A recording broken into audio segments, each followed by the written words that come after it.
Alright, so one thing I really enjoy that's better than toast is sweet potato toast. So welcome to Marathon Training Day 116. It is supposed to be kind of an interval day, but it's going to be a rest day, and I'll explain that after I make some toast. So we're going to chop up a big old hunk of sweet potato, broil it, maybe put some avocado on it? I don't really know. I haven't decided what kind of toast I want to make, but this is what we're doing. We're making sweet potato toast. Alright. Chop off the niblets.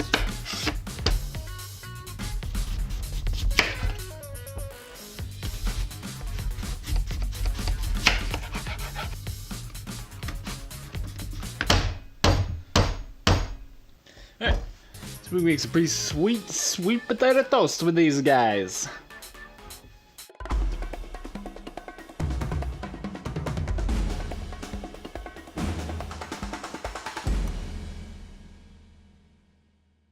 Bonus, now I got these all chopped up, so I don't have to worry about it. I don't have to worry about it next time. Pop them in the fridge, eat them up next time. Is that a good spot for them? Oh, it's really dark. Sorry, gang. It's as bright as it gets. Okay, so I just made my sweet potato toast that I'm gonna munch on now while I talk to you. Try not to talk while I'm chewing, you know? So I'm not going to go out for a run today. I'm not going to do my interval train today. And the reason is I'm really still feeling kind of the soreness from the half marathon. I know it was over a week and a half ago, but then I tried to run the 14.5, or I tried to run a 16 miler on the weekend, and that just did not happen for me. It ended up being 14.5. It just didn't work out. I was dying at the end. I felt really sore. I wasn't mentally ready yet, I think, to do a long run. So I took that as a message of I needed a little bit more rest time. You know, I did the 4 mile casual yesterday. Today should have been kind of a speed work day. It's just gonna be a rest day. I'm gonna do like my 5-minute abs and push-ups and stuff like that, just to like do some stretching because my hips are really sore. I have felt kind of consistently sore since the half marathon, and I don't think I did myself any favors by trying to push it 3 days afterwards. I just think I probably should have waited a day or two more. So, moving forward from there, today's 116. Should have been an interval day. It's a rest day. We made some sweet potato avocado toast. I just mushed up the avocado, salt, pepper, a little bit of lime juice.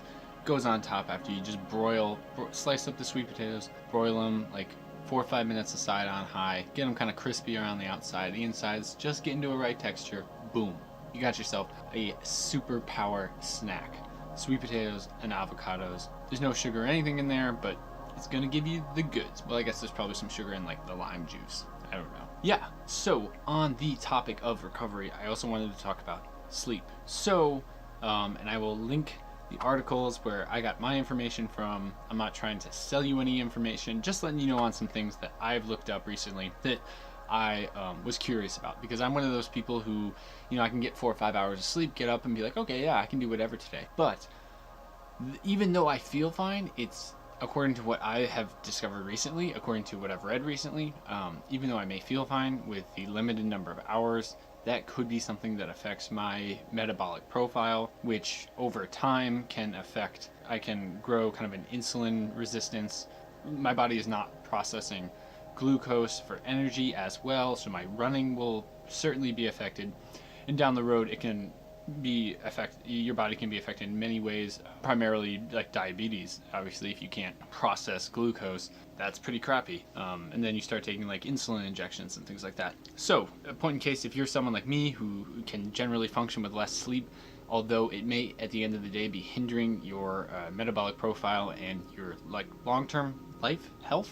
This isn't really about fitness, this is about health. Yeah, and one thing when I was thinking about my own day-to-day routines is I tend to drink 3 to 4 cups of coffee a day. So maybe that's something that I think I can function on 4 to 5 hours, but really I'm, synthesizing my functionality through caffeinated beverages.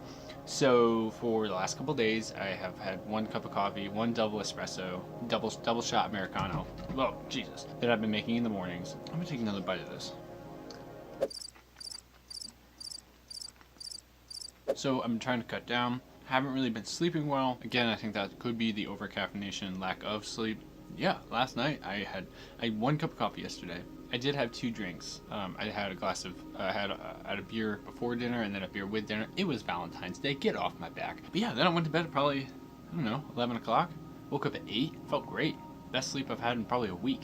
So, kind of incorporating that into, like, I don't know. It's just one of those things where you gotta check in with your health when you're trying to get fit.